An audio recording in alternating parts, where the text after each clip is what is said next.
As long as the individual suffers, we as a species are not evolving, because individualism is a part of evolution. In an environment like a zoo, do you think that monkeys could evolve in the same way as they could in the jungle? Is it not the trials and tribulations and opportunities that allow a species to evolve, just as an individual may evolve? If a person is kept in a prison all of their life, to what extent may they evolve, especially if they denied books and challenges for the mind? In any kind of institutional environment, your individuality, your creative thinking, your spiritual truth, your curiosity, your independent, individualistic intellect are not allowed to explore. How in that environment can you evolve, and don't you feel as an individual captive and held back in that environment? If you look at an ant farm, you may think, well, this is beautiful. Where before there was nothing but soil, there is now a system created from these ants. Look at what they accomplished. It is beautiful and it is creative. And looking at that, we may think, well, that reflects our society as well. And of course it does. We create a system.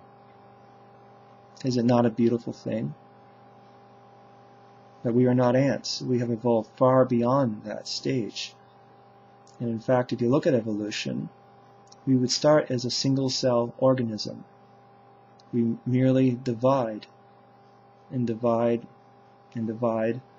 There's no real purpose in life other than to keep creating more, splitting into more cells.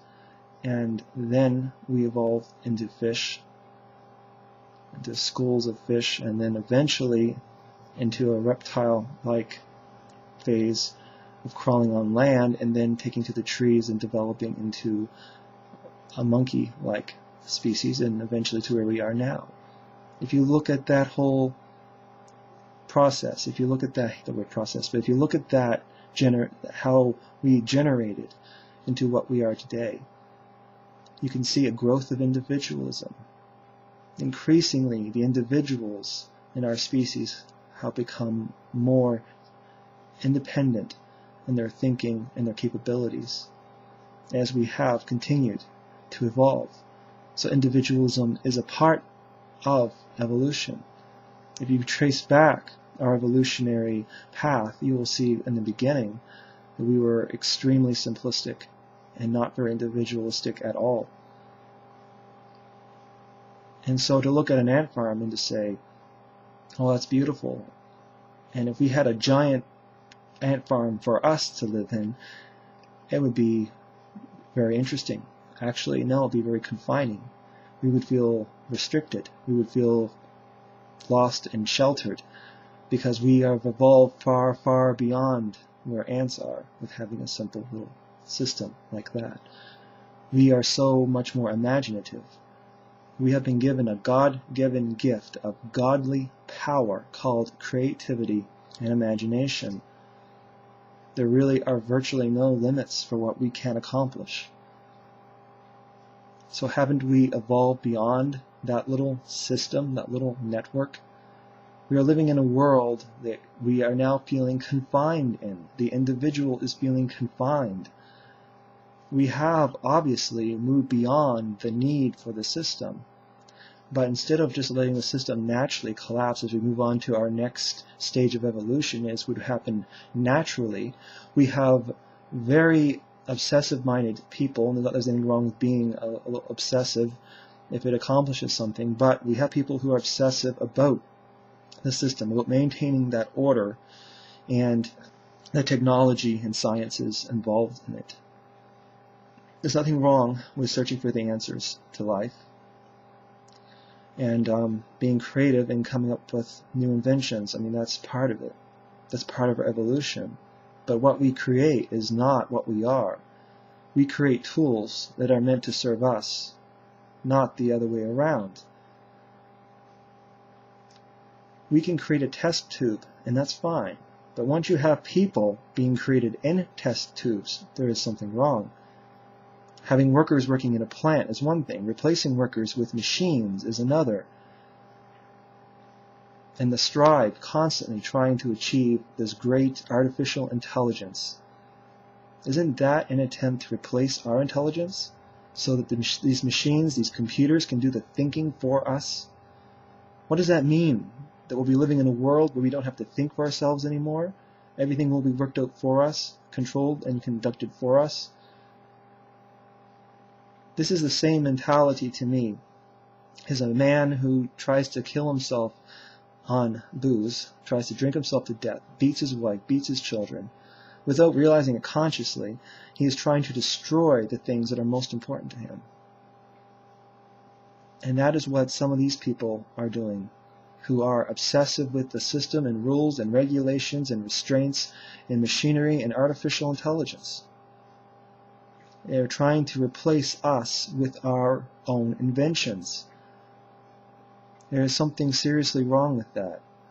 We don't need artificial intelligence. We have our own intelligence. We don't need our tools to think for us. Again, tools should work for us. We should not work for our tools.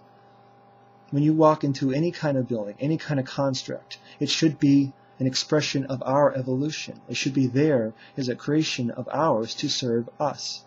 When you walk in a building and you feel restrained, you feel that you need to condition yourself to fit into that environment, that artificial environment, well then the system is no longer an expression of our creative energy and thoughtfulness and our evolution. Suddenly the system has taken on a force of its own and is now limiting our evolution. So technology and science has come to be symbolic of our evolution.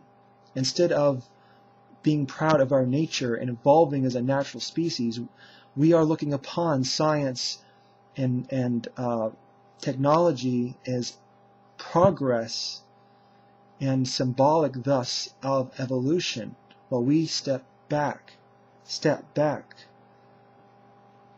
There's a de-evolution occurring. Mary Shelley wrote Frankenstein. I think everyone has either read the book or seen the film when they were a child, and yet how many people do not understand what she was trying to say? We are creating Frankenstein. He is almost awake and aware and fully functional. How many people still don't get the metaphor? Frankenstein is not human. Dr. Frankenstein, who created him, is human.